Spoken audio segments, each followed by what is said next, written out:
August महिन्याचं महत्त्व अनन्यसाधारण आहे। देशाला स्वातंत्र्य मिळण्याच्या अगोदर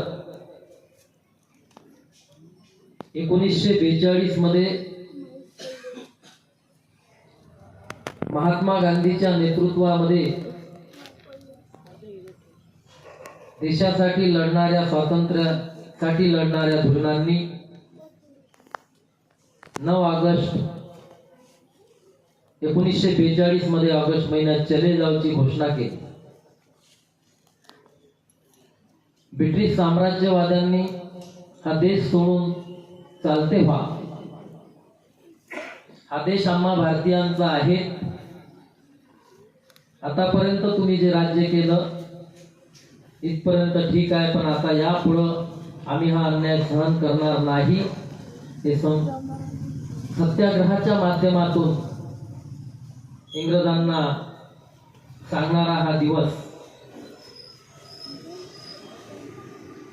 तत्कालीन चळवळीमध्ये काम करणाऱ्या आणि नंतर भारतीय कम्युनिस्ट पक्षामध्ये सामील झालेल्या कॉम्रेड अरुणा असफ अली या त्या भारतीय कम्युनिस्ट पक्षाच्या नेत्या ज्यांनी संपूर्ण स्वातंत्र्यासाठी लढणारी सर्व फ्रंटची नेते मंडळी जेलात असताना आजच्या दिवशी गोवलिया टँक मैदान मुंबई येथे तिरंगा ध्वज फडकवला आणि इंग्रजांना ठणकावून सांगितलं की चले जाओ।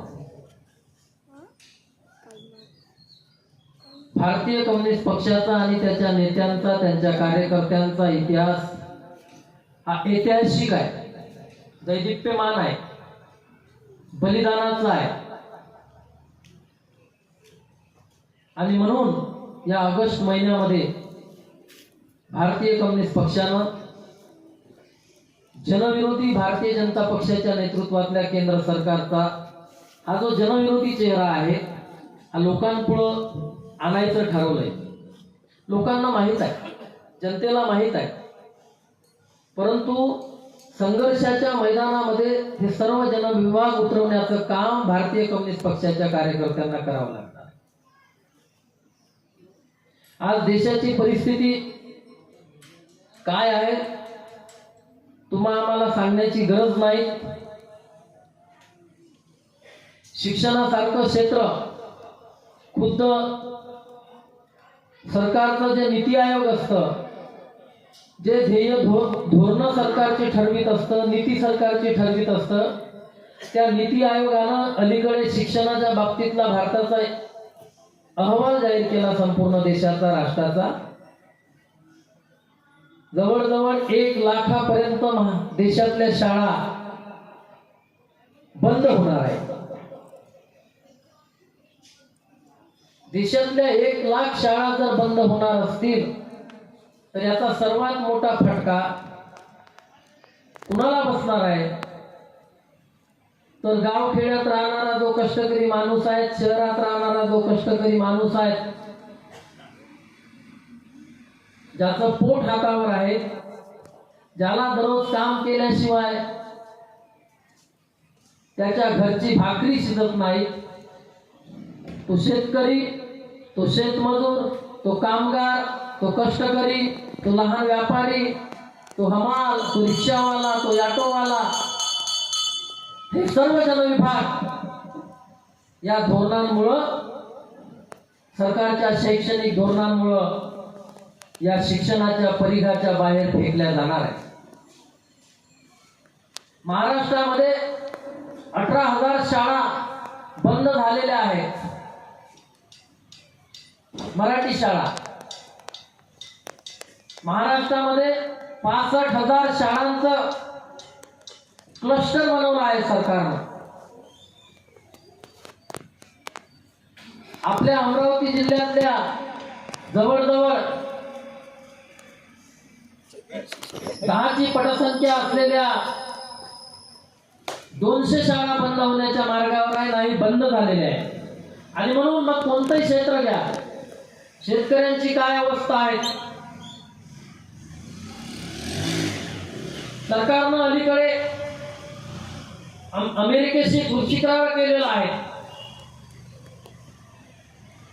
भारत आणि अमेरिकेचा हा जो कृषी करार आहे, या कृषी करारामुळे अगोदरच संकटात असलेला शेतकरी प्रचंड प्रमाणात संकटात सापडणार आहे. मोठ्या प्रमाणात आपल्याकडे पिकणारा माल अमेरिकेतून जर आला तर या कापसाचं आपण करावं काय, या सोयाबीनचं आपण करावं काय, या कडधान्याचं आपण करावं काय, हा प्रश्न शेतकऱ्यांपुढे येणार आहे. कारण भारतातली जी बाजारपेठ आहे ती जर अमेरिकन अन्नधान्याला आणि कृषी मालाला पूर्णपणे मोकळी झाली तर या देशातला शेतकरी मोठ्या प्रमाणात आर्थिक संकटात सापडणार आहे. त्याच्या मालाची दुर्धार होणार आहे. आरोग्याच्या बाबतीत, शेतकऱ्यांच्या बाबतीत, शेतमजुरांच्या बाबतीत जो कायदा भारतीय कम्युनिस्ट पक्ष आणि डाव्या पक्षांनी काँग्रेसला समर्थन देऊन मनमोहन सिंगांच्या काळामध्ये 2005 मध्ये महात्मा गांधी राष्ट्रीय रोजगार हमी कायदा बनवला. शेतमजुरांना, या देशातल्या शेतमजुरांना किमान 100 रुपये 100 दिवस हक्काचा रोजगार मिळाला पाहिजे जेव्हा शेतीत काम नसेल तेव्हा. महाराष्ट्रामध्ये हा कायदा 200 दिवसाचा आहे. कारण महाराष्ट्रामध्ये ऑलरेडी रोजगार हमीची योजना आहे. परंतु अलीकडे सरकारनं काय केलं, हा कायदा पूर्णपणे बदलवलेला आहे. या कायद्याला बीबी ग्रामजी नावाचं नाव देऊन केंद्र सरकारनं आपल्या निधीची जी सहभागिता या योजनेत होती ती पूर्णपणे नाकारलेली आहे. पूर्वीच्या कायद्यानुसार शेतमजुराला मागणी झाल्यानंतर 30 दिवसाच्या आत काम देण्याची जी बंधनकारकता होती ती या कायद्यात नाही. हा शेतमजुरांचा अलीकडचा हल्ला आहे. आरोग्याच्या बाबतीत तीच अवस्था आहे, शेतकऱ्यांच्या बाबतीत तीच अवस्था आहे. 700 शेतकरी मरण पावलेत, शहीद झालेत. आंदोलन मागे घेताना केंद्र सरकारनं शेतकऱ्यांच्या नेत्यांना, संयुक्त किसान मोर्चाला एका वचन दिलं होतं की आम्ही शेतकऱ्यांच्या प्रश्नावर, MSPच्या प्रश्नावर, शेतकऱ्याच्या पेन्शनच्या प्रश्नावर एक समिती केंद्र स्तरावर नेमू. ती समिती या सर्व प्रश्नाचा अभ्यास करेल आणि योग्य ते शेतकऱ्यांच्या बाजूने निर्णय घेईल.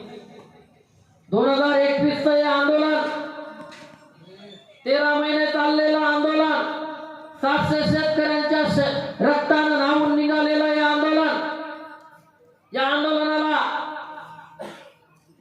जे वचन सरकारनं दिलं होतं आजपर्यंत मोदी सरकारनं हे वचन पाळलेलं नाही. MSPचा कायदा या देशामध्ये अजून नाही. स्वामीनाथन आयोगानुसार हमी भावाचा ज्या काही शिफारशी स्वामीनाथन आयोगानं शेतकऱ्यांसाठी केल्या आणि इतर शिफारशी केल्या, निवडणुकीमध्ये भारतीय जनता पक्षाचे लोक एवं पंतप्रधान मोदी भारतीय शेतकऱ्यांना वचन देतात की आम्ही सत्तेवर आल्यानंतर स्वामीनाथन आयोगाची अंमलबजावणी करू. पण 3 वेळा सत्ता घेऊन सुद्धा स्वामीनाथन आयोगाच्या एका शब्दाची सुद्धा अंमलबजावणी देशामध्ये झाली नाही. ही शेतकऱ्यांच्या बाबतीतलं सरकारचे धोरण आहे. प्रत्येक जनविभाग कामगारांसाठीच्या पूर्वीचे 44 कामगार कायदे बदलून आता 4 श्रमसंहिता नावाचे 4 कामगार कायदे या सरकारनं केलेले आहेत. पूर्वी 300 कामगार असलेली कारखाना 100 कामगार असलेला कारखाना सुद्धा बंद करत असताना त्या कारखान्यात काम करणाऱ्या कामगारांना विचारल्याशिवाय मालक तो कारखाना बंद करू शकत नव्हता. आता काय आहे, आता 300 पर्यंत कामगार असलेला कारखाना सुद्धा कामगारांना विचारल्याशिवाय मालक टाळेबंदी घोषित करू शकतो। एका क्षणामध्ये त्या 300 कामगारांना कामावरून बंद करून कारखाना बंद करू शकतो। म्हणजे पूर्णपणे कामगारांच्या विरोधात कायदे करायचे, शेतकऱ्यांच्या विरोधात कायदे करायचे, शेतमजुरांच्या विरोधात कायदे करायचे, शिक्षण नाकारणारी व्यवस्था निर्माण करायची आणि एकी दुसरीकडे जे शिकलेले मुलं आहेत, ज्या नोकऱ्या आहेत, त्या सर्व नोकऱ्यांचं, सर्व क्षेत्रांचं खाजगीकरण करायचं। नोकरीचं दार कष्टकऱ्यांच्या पोराला चपराशी सुद्धा नोकरी मिळणार नाही अशी व्यवस्था करायची। साऱ्या चपराशाच्या नोकऱ्या, साऱ्या चतुर्थ श्रेणी, तृतीय श्रेणी, साऱ्या नोकऱ्या ठेकेदारीत द्यायच्या। मग तो बँकेतला चपराशी असेल, तो शाळेतला चपराशी असेल, तो सरकारच्या कोणत्याही कार्यालयातला चपराशी तृतीय चतुर्थ श्रेणी कर्मचारी असेल, हा एका नोडल एजन्सीचा कामगार आहे। मग तुमच्या गावच्या ग्रामपंचायत मधला जो ऑपरेटिंग करतो, कॉम्प्युटर चालवतो, तो डाटा एंट्री ऑपरेटर सुद्धा ग्रामपंचायत त्याच्या आपल्या फंडातून 12,000 रुपये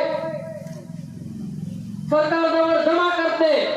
पण कंपनी, ज्या कंपनीनं महाराष्ट्रामध्ये ठेका घेतलेला, या सर्व कंपन्या त्या मंत्र्या संत्र्यांच्या आहेत आणि या मंत्र्या संत्र्यांच्या कंपनी तुमच्या गावातल्या डाटा एंट्री ऑपरेटरला ग्रामपंचायत मधून 12,000 जरी घेत असलं तरी फक्त 6,000 रुपये देते। हे खाजगीकरण आहे। ही व्यवस्था कोण्याच बाबतीत तुमच्या बाजूने नाही आहे। हे सरकार कोण्याच बाबतीत कष्टकऱ्यांच्या, शेतकरी, शेतमजुरांच्या बाजूने नाही। आणि म्हणून या सरकारच्या कडून आपलं काही भलं होईल या भ्रमात या देशातल्या कष्टकऱ्यांना राहू नये। आणि म्हणून आता हे सरकार बदलायचं आहे, आता बदलाव जरुरी आहे। हे सरकार गेल्याशिवाय या देशामध्ये खऱ्या अर्थानं कष्टकऱ्याच्या बाजूने निर्णय घेणार राज्य येणार नाही। आणि म्हणून भारतीय कम्युनिस्ट पक्षाला उद्या शेतकरी कामगारांनी संपूर्ण देशातल्या प्रत्येक जिल्हाधिकारी कार्यालयावर जेल भरोसा नारा दिलेला आहे। उद्या अमरावतीला या, 1 सप्टेंबरला दिल्लीला या आणि कष्टकऱ्यांची खऱ्या अर्थानं ताकद त्या सरकारला दाखवण्याचं काम कष्टकऱ्यांना करायचं आहे।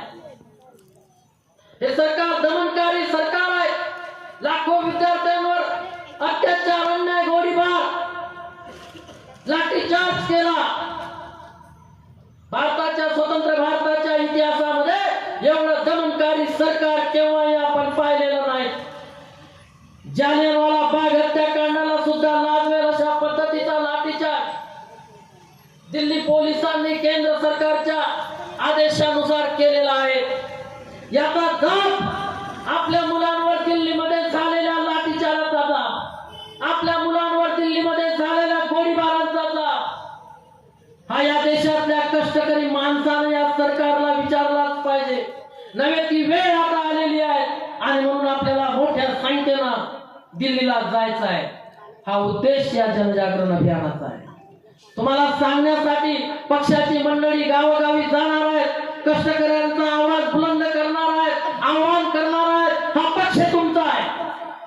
भारतीय कम्युनिस्ट पक्षाने अगोदर जाहीर केलेला आहे, भारतीय कम्युनिस्ट पक्ष या देशातल्या कष्टकऱ्यांचा राजकीय पक्ष आहे। तो या देशातल्या अदानी अंबानीचा, बड्या भांडवलदारांचा राजकीय पक्ष नाही। तो या देशातल्या आयत खाऊनचा राजकीय पक्ष नाही। हा पक्ष आहे कुणाचा? हा पक्ष पिढ्यानपिढ्या काम करणाऱ्या, घाम गाळणाऱ्या त्या शेतकरी, शेतमजुरांचा आहे। हा पक्ष अंगणवाडीत काम करणाऱ्या आपल्या अंगणवाडी भगिनीचा आहे। हा पक्ष दिवस रात्र डोळ्यात तेल घालून आरोग्याची काळजी करणाऱ्या त्या आशा भगिनीचा आहे। हा पक्ष त्या विद्यार्थ्यांचा आहे। हा पक्ष बेरोजगारीला होरपडणाऱ्या त्या तरुण भारतीय युवकांचा आहे। हा पक्ष प्राध्यापकांचा आहे। हा पक्ष शिक्षकांचा आहे। हा पक्ष विमान उडवणाऱ्या पायलटचा सुद्धा आहे। म्हणजे शारीरिक काम करणाऱ्या त्या प्रत्येक कष्टकऱ्यांचा आणि बौद्धिक काम करणाऱ्या त्या प्रत्येक कष्टकऱ्यांचा हा राजकीय पक्ष आहे. या पक्षाचा इतिहास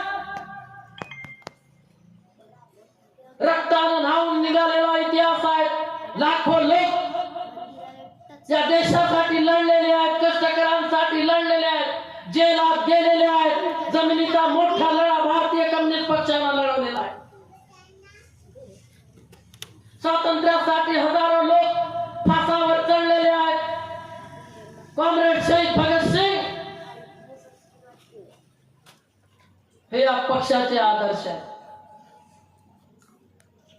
हसत हसत फासावर चढणारे असंख्य क्रांतिकारक या देशाला देणारा हा विचार आहे.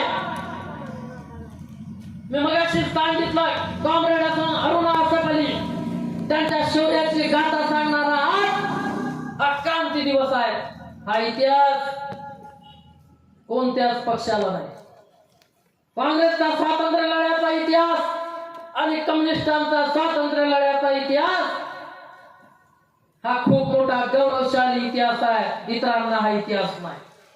आणि म्हणून भारतीय जनता पक्ष आणि RSS चे लोक त्यांना इतिहास नाही सांगण्याचा आणि धर्म आणि जातीच्या नावानं लोकांमध्ये दंगे करून, हिंदू मुसलमान करून राजकारणामध्ये आपली पोळी शेकण्याचं काम हे पक्ष करत आहेत. कारण ज्यांना इतिहास नाही ते इतिहास घडवू शकत नाही. म्हणून मित्रहो, हा झेंडा तुमचा आहे, हा पक्ष तुमचा आहे. हा पक्ष घराघरात न्या, हा पक्ष चौका चौकात सांगा, हा पक्ष सभेतून सांगा.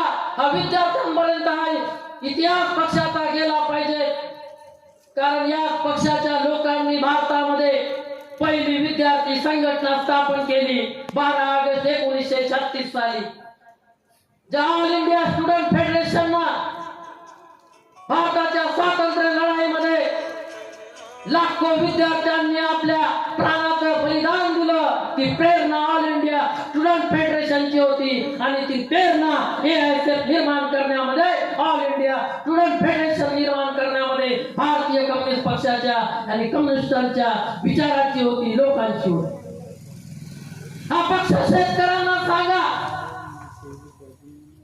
कारण भारतातली पहिली शेतकऱ्यांची संघटना अखिल भारतीय किसान सभा 11 एप्रिल 1936 साली भारतीय कम्युनिस्ट पक्षाच्या लोकांनी स्थापन केली. कॉम्रेड इंदू कुमार याज्ञिक, कॉम्रेड राहुल सांस्कृते, क्रांतिशील नाना पाटील, कॉम्रेड सहजानंद सरस्वती अशा नेतृत्वाच्या फळीतून अखिल भारतीय किसान सभेची स्थापना झाली. ज्या किसान सभेनं आजपर्यंत देशातल्या शेतकऱ्यांचं आंदोलन आणि त्यांचा आवाज बुलंद केलेला आहे. हा पक्ष शेतमजुरांना सांगा, कारण भारतातली सर्वात मोठी शेतमजूर युनियन भारतीय कम्युनिस्ट पक्षाच्या नेतृत्वामध्ये शेतमजुरांसाठी लढत आहे. हा पक्ष तरुण नौजवानांना सांगा, अखिल भारतीय नौजवान सभा ही नौजवान सभा ही बेरोजगारांची, तरुणांसाठी, युवकांसाठी, दिवस रात्र या देशातल्या कष्टकरी समुदायाच्या या तरुण माणसासाठी लढत आहे. हा पक्षाच्या प्राध्यापकांना सांगा, हा पक्षाच्या शिकवणाऱ्या माणसाला सांगा, त्या बुद्धिजीवींना सांगा, ज्या बुद्धिजीवींसाठी प्रगतीशील लेखक संघाची स्थापना भारतीय कम्युनिस्ट पक्षाच्या नेतृत्वात 1936 साली झाली.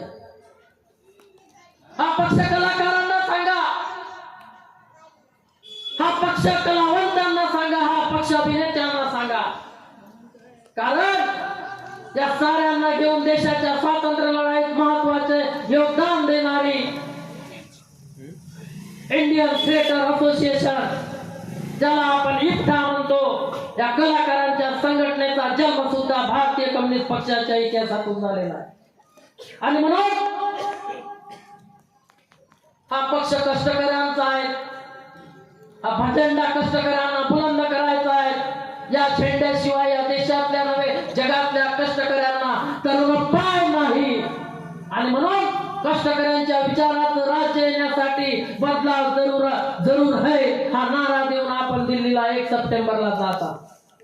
आपण मोठ्या संख्येनं मंगरुळचा वाडा गावातून नांदगाव तालुक्यातून या मोर्चामध्ये आणि उद्याच्या जेल मध्ये या ही अपेक्षा करतो. आपण सर्वांना या क्रांती दिनी क्रांतिकारी लाल सलाम करतो आणि थांबतो. धन्यवाद.